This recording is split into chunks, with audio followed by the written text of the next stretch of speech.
మన దేశంలో డిజిటల్ లావాదేవీలు రోజురోజుకి విస్తరిస్తున్నాయి.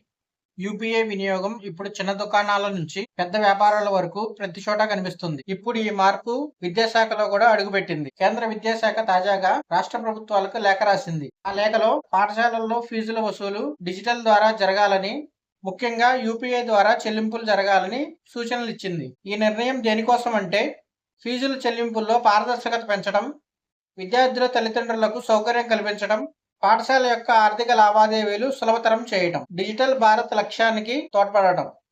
కేవలం రాష్ట్ర విద్యాశాఖలకే మాత్రమే కాకుండా ఎన్సీఈఆర్టీ, సిబిఎస్ఈ, కేవీఎస్, ఎన్విఎస్ కూడా డిజిటల్లో పేమెంట్లు జరగాలని సూచనలు ఇచ్చింది. ఇలా చేయడం వల్ల ప్రయోజనాలు ఏంటంటే ఫీజులు చెల్లించడానికి స్కూల్ కి వెళ్లాల్సిన అవసరం లేదు. ఇంటి నుంచే యూపీఐ ద్వారా గానీ లేదా నెట్ బ్యాంకింగ్ ద్వారా గానీ ఫీజులు చెల్లించవచ్చు. ట్రాన్సాక్షన్స్ అన్ని చాలా పారదర్శకంగా జరుగుతాయి. ప్రజల్లో డిజిటల్ లావాదేవీలపై ఒక అవగాహన పెరుగుతుంది. ఆర్థిక అక్షరాస్యత మరింత విస్తరిస్తుంది. ఈ మార్పు విద్యారంగానికి ఒక పెద్ద నాంది కానుంది.